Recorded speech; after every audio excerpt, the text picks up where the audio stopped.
Good morning to all.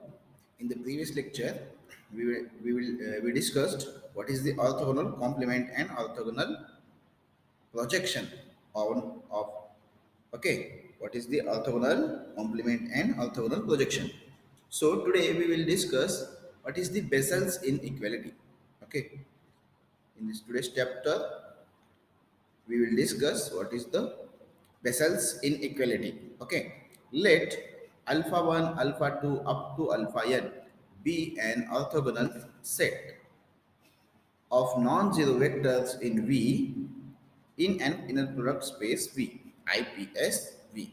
Let alpha 1, alpha 2 up to alpha n be an orthogonal set of non-zero vectors in an inner product space V if beta is any vector in V. Okay, beta is an any arbitrary vector in V. Then we can write summation I is equal to 1 to n mod of square of mod of inner product of beta with alpha k upon norm of alpha k square is less than or equal to norm of beta square. Okay, we have to prove this statement. Summation I k is equal to 1 to n square of mod of inner product of beta with alpha k with denominator norm of alpha k square is less than or equal to beta square, norm of beta square. Okay, we have to do this. So let us see proof. Okay, what is the given statement? Let alpha 1, alpha 2 up to alpha n be an orthogonal set of non-zero vector in inner product space V. Okay, let alpha 1, alpha 2 up to alpha n be an orthogonal set of non-zero vectors in an inner product space V. And let B is equal to D1, delta 1, delta 2 up to delta n be the any set. Okay, let B is equal to, we assume a one set in which contain the elements delta 1, delta 2 up to delta n, where delta I is nothing but the alpha I upon norm of alpha I. Okay, so it means that for I is equal to 1 to n, it means that delta I is an unit vector. Okay, if you divide by vector to its norm, then we get that the delta I is an unit vector. एखाद्या वेक्टरला त्याच्या नॉर्मने आपण जर divide केलो तर तो unit vector तयार होतो त्याचा. Okay, so here the alpha I is any arbitrary vector. Hence, if you divide by its norm, norm of alpha I, then this whole vector, which is equal to delta I, is unit vector. Okay, for I is equal to 1 to n. Why? Why is delta I is unit vector? Let us see here. If you take the norm of this delta I, the unit length of this delta I, then it gives that taking norm on both sides we get norm of alpha I upon norm of alpha I is nothing but norm of alpha I. Okay, hence the value of this is 1 for I is equal to 1. Hence the delta I is unit vector, all the delta i's. Hence the delta 1, delta 2 up to delta n are all the unit vectors. Therefore,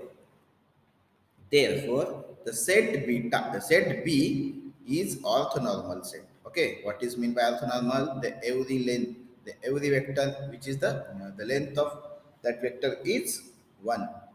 Okay, what is the orthonormal set? All the vectors in that set, the length of that vector is unity. Okay, and unity. Okay, that means the orthonormal set. That means what is the condition of orthonormality?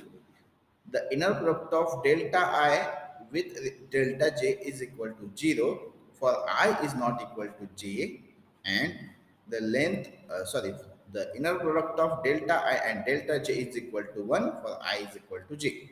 Okay, the inner product of another two distinct element is zero by the definition of orthonormal set, and the inner product of same element is equal to 1.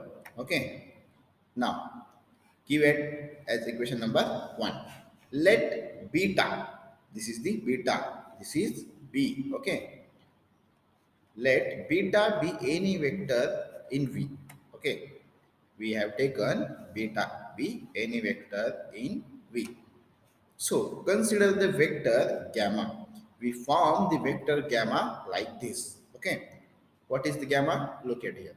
If gamma is equal to beta minus summation j is equal to 1 to n, inner product of beta into delta beta and delta j into delta j. Okay. Give it as equation star. Okay. We form the vector gamma with the help of beta. Okay, so beta be the any vector.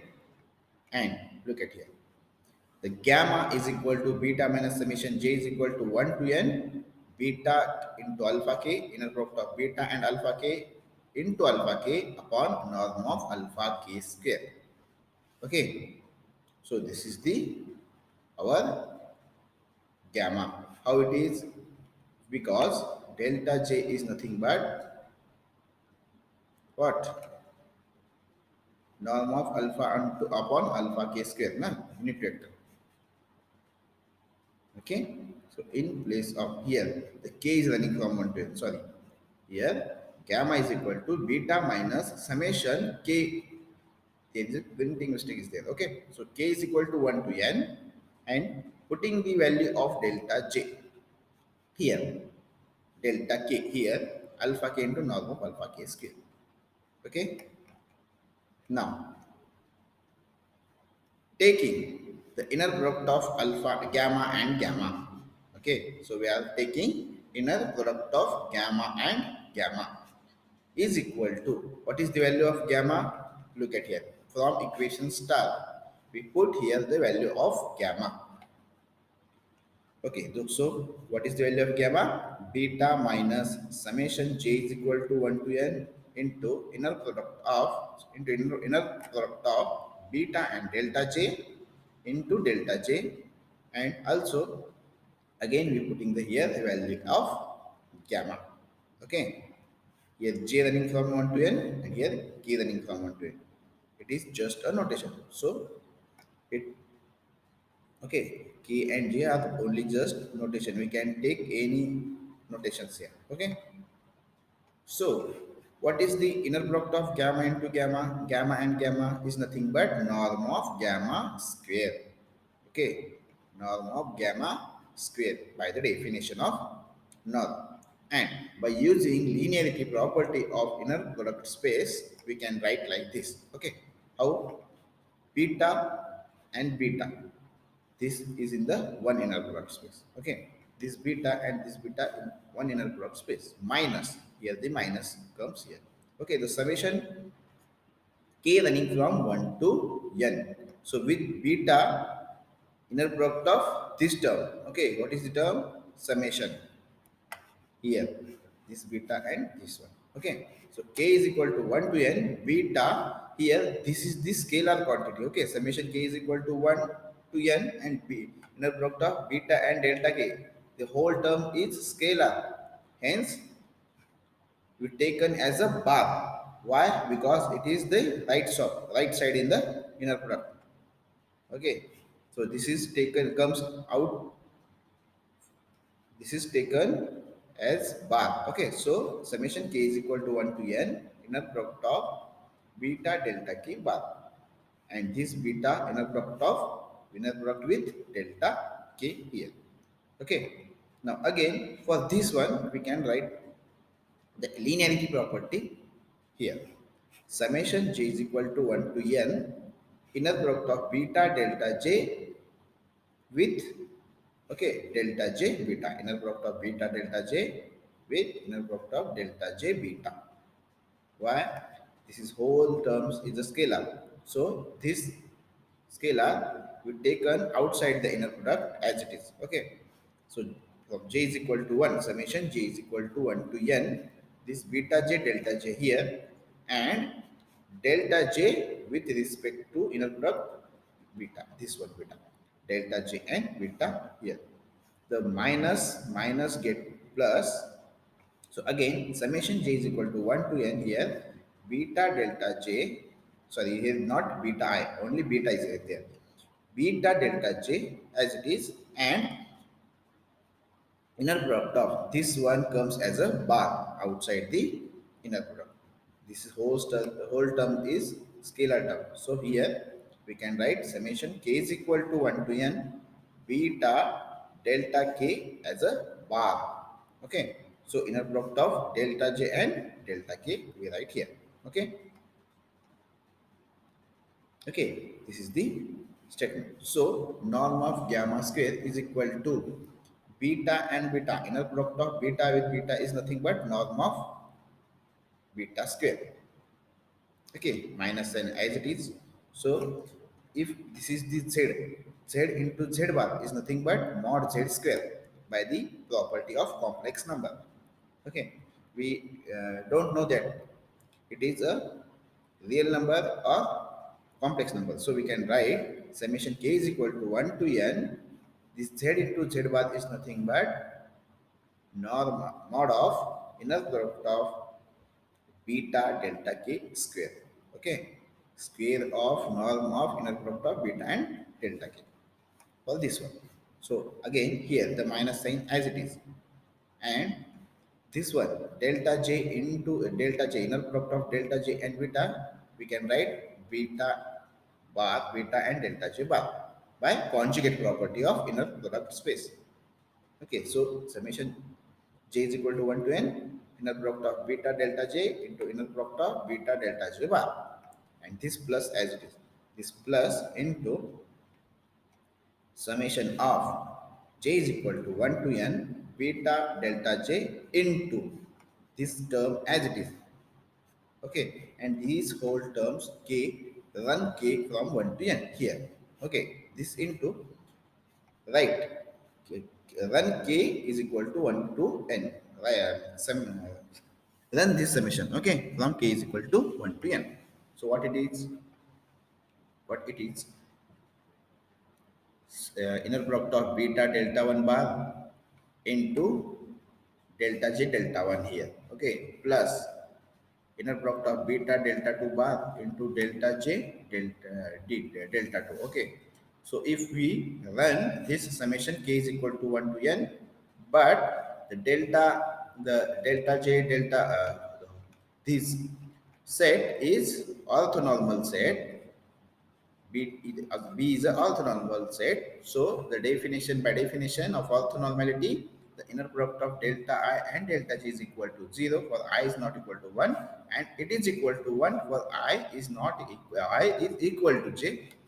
Using the definition here, we get all the terms are 0 except this one, delta j into delta j. So only these terms is present in the next step. So all the other terms are 0. So we can write all the things are as it is. Okay, into summation j is equal to 1 to n beta delta j into inner product of beta delta j bar. This is the term, and this value is 1. Delta j into delta j is 1. Why? Because these are the elements from orthonormal set. Okay, from 1. Hence, the plus sign and minus sign get cancelled here. Look, is equal to beta norm of beta square minus summation k is equal to 1 to n mod of inner product of beta delta k square minus as it is. The whole term is as it is. Okay, j is equal to 1 to n summation j is equal to 1 to n norm of inner product of beta delta j square as it is, plus this z and z bar is nothing but mod z square. Okay, by using that property we can write summation j is equal to 1 to n mod of beta delta j square. Okay, mod of inner product of beta and delta j square. So this plus and minus get cancelled. Okay, so only term are present in the next step. Norm of gamma square is equal to norm of beta square minus this one. Summation k is equal to 1 to n mod of inner product of beta delta k square. Okay, give it as equation number 2. But by using the property of inner product space, the inner product space, this one is norm of gamma square is always greater than or equal to 0. Okay, always. Hence, this value from equation 2 we can write norm of beta square minus summation k is equal to 1 to n mod of inner product of beta and delta k is greater than 0. Square is greater than 0. Okay. By simplifying this step, the norm of beta square is greater than or equal to summation k is equal to 1 to n mod of inner product of beta delta k square beta delta k square. Okay. Hence, this term, that is, we can write like this whole term, summation k is equal to 1 to n mod of inner product of beta and delta k square, which is less than or equal to norm of beta square. Give it as equation number 3. For I is equal to 1 to n, consider the inner product of beta and delta k is nothing but is equal to inner product of beta. What is the value of delta k? Which is nothing but alpha k into norm of alpha k. Okay. Hence, we get inner product of beta and delta k, which is equal to, this is the scalar term taken outside the inner product. Okay. So 1 upon norm of alpha with bar. Okay, with bar. Huh? With bar. This is the length of the vector. Okay, with 1 upon norm of alpha k is taken out from the inner product as a bar, but this is the real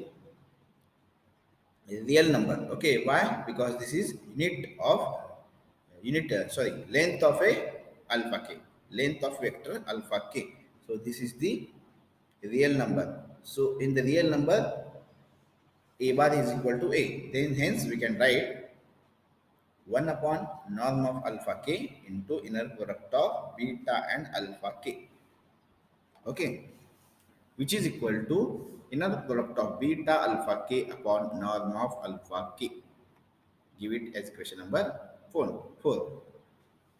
Hence, the norm, if we taken the norm mod of both sides, here we get mod of inner product of beta and delta k is equal to mod of inner product of beta and alpha k upon norm of alpha k. Okay, which is equal to this one. Okay.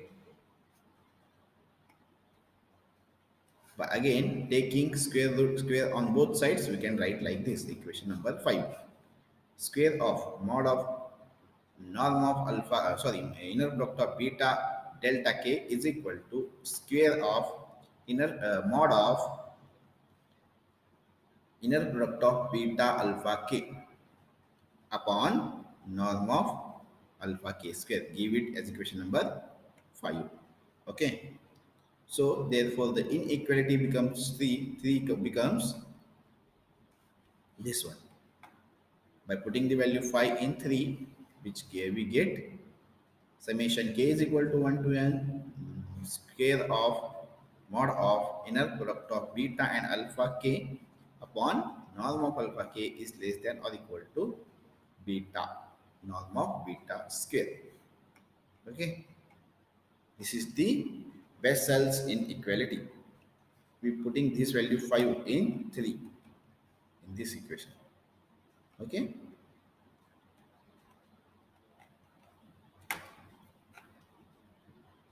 Okay, this is the Bessel's inequality.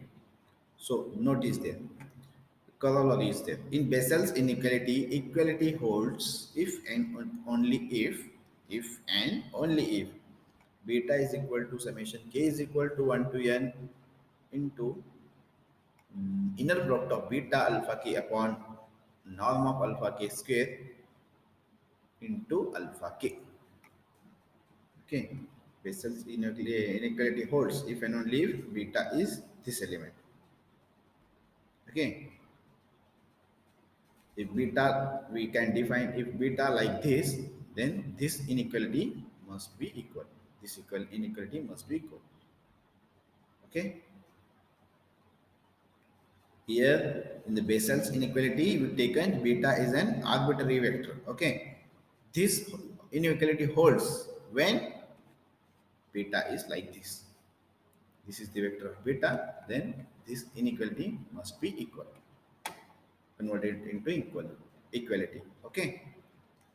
How? Suppose the inequality. So suppose equality holds in Bessel's inequality. So what we get? The norm of beta square is equal to summation k is equal to 1 to n into square of mod of inner product of beta with alpha k upon norm of alpha k square into alpha k. So from equation 5 we get norm of beta square from equation number 5 here.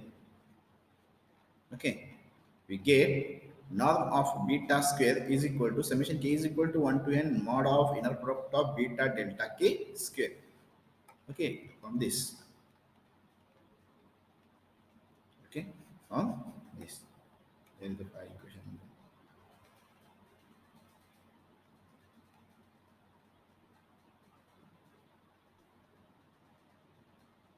So using the value of norm of beta square in equation 2, we get gamma norm of gamma square is equal to summation k is equal to 1 to n mod of inner product of beta delta k square minus summation k is equal to 1 to n norm of mod of inner product of beta delta k square. Okay, so which means that norm of gamma is equal to 0, which implies that norm of inner product of gamma is equal to 0. Hence, by the property of inner product space, the gamma must be 0, which implies that beta is equal to summation k I is equal to 1 to n, k is equal to 1 to n. Here the k is there. Okay, now, inner product of beta delta k into delta k is equal to 0, which implies that beta is equal to summation k is equal to 1 to n now inner product of beta and delta k into delta k.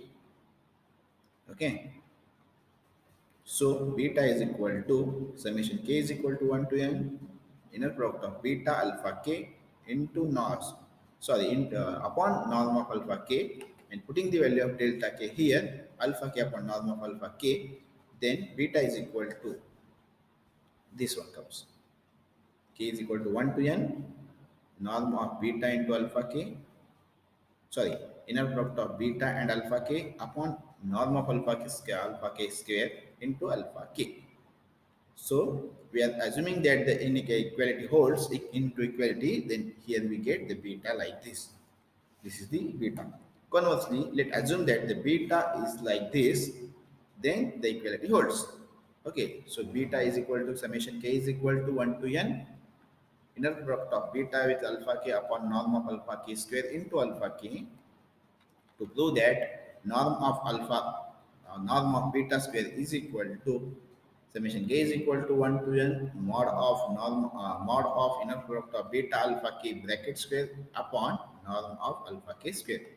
Using the value of beta in this star we get using this value beta in the star equation. Okay, so we get gamma is equal to summation k is equal to 1 to n inner product of beta with alpha k upon the norm of alpha k into alpha k minus summation k is equal to 1 to n beta into inner product of beta alpha k upon norm of alpha k square into alpha k, then the plus and minus get cancelled, then gamma is equal to 0. It implies by the property of which the property of norm, the norm of alpha also is equal to 0.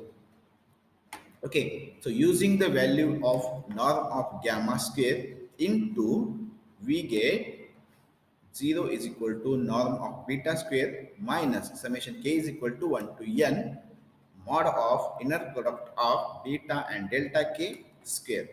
Okay, which implies that beta square, norm of beta square is equal to summation k is equal to 1 to n mod of inner product of beta and delta k bracket square. Okay, whole square, which implies that putting the value of beta delta k here, we get from equation 5 mod norm of beta square is equal to summation k is equal to 1 to n mod of inner product of beta alpha k square upon alpha k square. Okay, hence this is the proof of the theorem. Okay, so if the value of beta like this, what is the value? If and only if the Bessel inequality into inequality holds, if and only if beta like this. Okay.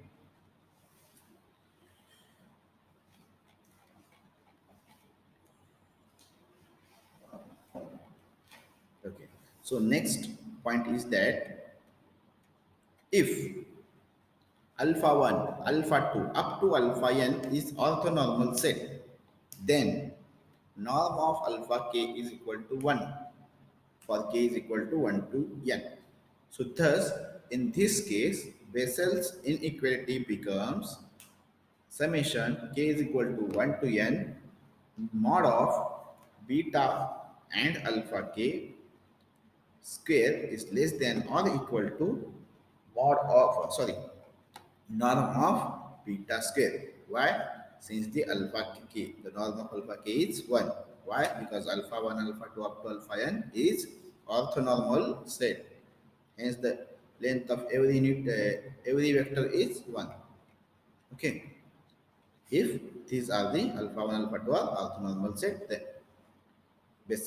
Bessel's inequality becomes like this. Okay. Hence, the linear functions and adjoints. The linear functional and adjoints. Okay, this is the points. The definition of linear functional. Okay, let V be any inner product space and beta be some fixed vector in V. If V is any inner product space, let beta be some fixed vector in V. Okay, so we define a function. Okay, we define a function f beta from V into scalar field f by f beta of alpha is equal to alpha beta for all alpha belongs to V. Okay, we define a function f beta of alpha from V to its scalar field. If V is the inner product space V over F, where here the F is field. So the linear functionals is nothing but functional is nothing but the any function from vector space to its field. Okay, so that function is called a linear functional. Okay, if it is linear, then it is a linear functional. So what is the output in the functional? It must be a scalar quantity. Scalar quantity from that field. Here, let V be then any inner product space and beta be some fixed vector in V. Okay, we define a function f beta. This is the f beta function from V to a scalar field f by. So what is the nature of f beta? And this is the alpha from V, which is equal to inner product of alpha and beta. So alpha and beta, this is the scalar quantity, na? The inner product is the function from V cross V to F. So this is the scalar quantity for all alpha belongs to V. Hence, the f beta is the linear functional. This function f beta is a linear functional on V because for any alpha 1, alpha 2 belongs to V and for any scalar C we have to do that this is the linear functional. This is the functional f beta, but we have to prove that this is an linear functional. So what is the procedure to prove the any function is linear? Take alpha 1, alpha 2 belongs to V and C belongs to that field. Then f beta of C into alpha 1 plus alpha 2 is equal to by definition of their function, what is the inner product of C alpha 1 plus alpha 2 and beta, inner product of these two. Okay, so according to the definition, linearity property of inner product space, we can write like this: C into alpha 1 beta plus alpha 2 beta by linearity property of inner product space. So, which is equal to C as it is, but this is the value of f beta alpha 1 and this is the value of f beta alpha 2 by the definition of f beta. Okay, hence this the function is the linear function. What is the function? F beta from V to F by defined by f beta of alpha, which is equal to alpha and beta in the product of alpha beta for all alpha belongs to V. Okay, so the next is theorem. Okay, what is the theorem? Let V be a finite dimensional inner product space. Let V be an finite dimensional inner product space and F be a linear functional on V, then there exists a unique vector B beta in V such that f of alpha is equal to alpha beta for all alpha belongs to V. Okay, what says the theorem? Let V be the finite dimensional inner product space and F be the linear functional on V.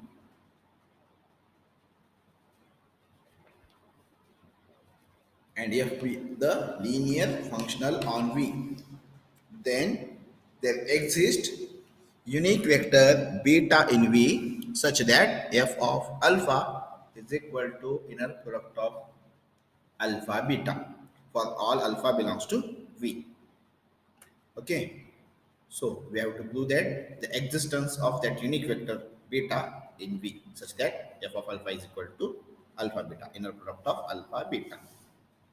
Okay, so let prove it. Okay, let V be the finite dimensional inner product space and F be the linear functional on V. Let alpha 1, alpha 2 up to alpha n be the orthonormal basis for V. So any finite dimensional vector space, there exists a orthonormal basis for V by Gram-Schmidt orthogonalization process. Okay. If you take any finite dimensional, their existence is there for orthonormal basis for V. So this is the basis for V. Okay. So let the beta be the any vector from V such that we define beta like this. Why we define like this? Because we have to prove the existence of beta. Okay, there exists a unique vector beta, and that beta is of the form like this. Let beta is equal to summation j is equal to 1 to n f of alpha j bar into alpha j, where this beta belongs to V. Okay, f of alpha j. F of alpha j is nothing but scalar quantity, but and this is the alpha j is the vector quantity. Okay, scalar into vector is vector, so this is the vector from V and denote like it as B. Okay, so let us define a mapping G from V to the scalar field F by G of alpha is equal to inner product of alpha beta for all alpha belongs to V. We define a function, we define a mapping. Okay, we define a mapping G from V to its scalar field F. Okay, so here we define like this: G of alpha is equal to inner product of alpha and beta for all alpha belongs to V. Okay, now we have to prove that the G is linear functional. Okay, first we have to prove G is a linear functional. Okay, let alpha 1, alpha 2 belongs to V. These are the two vectors from V, P and C be the any scalar. Then G of alpha 1 is equal to inner product of alpha 1 and B, and G of alpha 2 is equal to what? G of alpha 2 is inner product of alpha 2 and beta. Okay, by the definition of G, give it as equation number 2. Okay, and this is the equation number Sorry, this is the equation number 1. So consider G of C alpha 1 plus alpha 2 is equal to inner product of, by the definition of G, what it is? What it is? What is the value of G? Is equal to inner product of C alpha 1 plus alpha 2 and beta. Okay. By linearity property of IPS, we can write like this: C into alpha 1 beta plus alpha 2 beta by linearity property. Hence, we get G of C alpha 1 plus alpha 2 is nothing but C into G of alpha 1 plus G of alpha 2 by the definition of G. This is the value of G1, this is the value of G alpha 1, and this is the value of G alpha 2. Okay, so hence we get G is the linear functional on V.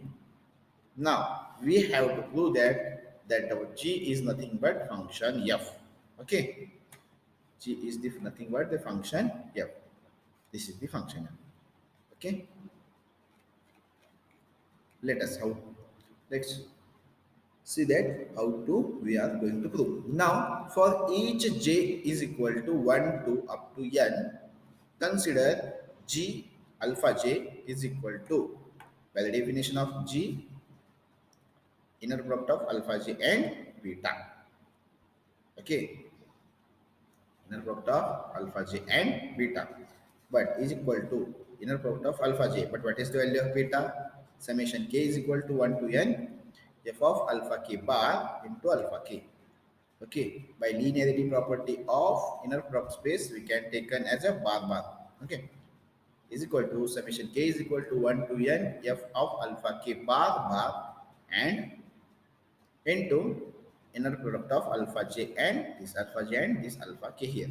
Okay, which is equal to summation k is equal to 1 to n bar bar here, two times the bar is there, so here we can write f of alpha k. Bar of bar is nothing but itself element. Okay, so f of alpha k and alpha j, inner product of alpha j to alpha k. Now run this summation k is equal to 1 to n here. Hence we get g of alpha j.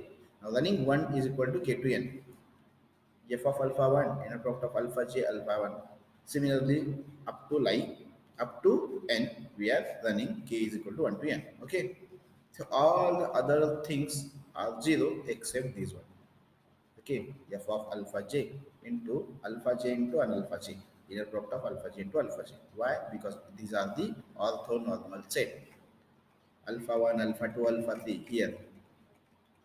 These are the orthonormal set. By the definition of orthonormal set, the product of inner product of same element is equal to 1 and inner product of two different elements from that set is 0.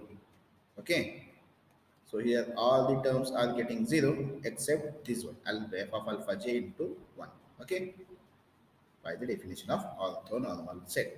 Okay, so g of alpha j is equal to f of alpha j for j is equal to 1 to n.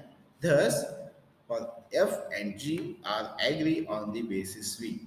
If f and g are the agree on the basis v, then f and g is agree on also v. If we have to prove that f is equal to g, for we have to show that it must be necessary condition the f and g both are agree on the basis, then they are equal on whole the vector space. It is not necessary to prove that all the elements for all the elements in v, if we have proved on the f and g are equal on the basis of v, then it must be equal on the whole vector space. Okay, hence the f of alpha is equal to g of alpha for all alpha belongs to v. Okay, that is f of is but g of alpha is nothing but f of alpha is equal to alpha and beta, inner product of alpha beta for all alpha belongs to v. Give it as equation number 2. Now we have to prove that the beta is the uniqueness of beta, except other than this beta there does not exist any other vector. Okay, so this unique this beta is must be unique. We have to prove that. Okay, so uniqueness of beta, let beta dash belongs to v be any other vector such that alpha f of alpha is equal to alpha inner product of alpha and beta dash for all alpha belongs to v. Okay, so from 2 and 3, give it as equation number 3. Okay, so from 2 and 3, we get inner product of alpha beta is equal to inner product of alpha beta dash. Okay, so we get inner product of alpha beta taking to the left side, inner product of alpha beta dash is equal to 0 minus. Okay, by the linearity property for all alpha belongs to V here. Okay, so for inner product of alpha and beta, beta dash is equal to 0. Okay, for all alpha belongs to V. It means that for all alpha belongs to V, it means that the beta, beta dash, beta minus beta dash must be 0. Okay, why? Since 0 is the only vector in the vector space V, which is orthogonal to every vector. Okay, so 0 is the only vector in V. Okay, if alpha and inner product of alpha beta is equal to 0 for all alpha belongs to V, then it implies beta must be 0. Hence, here the beta minus beta dash must be equal to 0. Hence, it implies that beta is equal to beta dash. Hence, this beta is unique. So, other than this beta, there does not exist any other vector from V. Okay, so in this case, we have shown that for any linear functional on V, there exists a unique vector beta in V such that f of alpha is equal to alpha beta for all alpha belongs to V. Okay, for all alpha belongs to V. If f is the linear functional and alpha is the any vector in alpha, V, sorry, so alpha is the any vector in V, then it is equal to inner product of alpha beta. Okay, if f is the linear functional on V, then there exists a unique vector beta in V such that this condition hold. Okay, so today we discuss the Bessel's inequality and some theorem on that. Okay, the remaining part, the remaining point. Okay, so next point we will see in the next lecture. If you anyone who have doubt, they can ask me. Okay, thank you.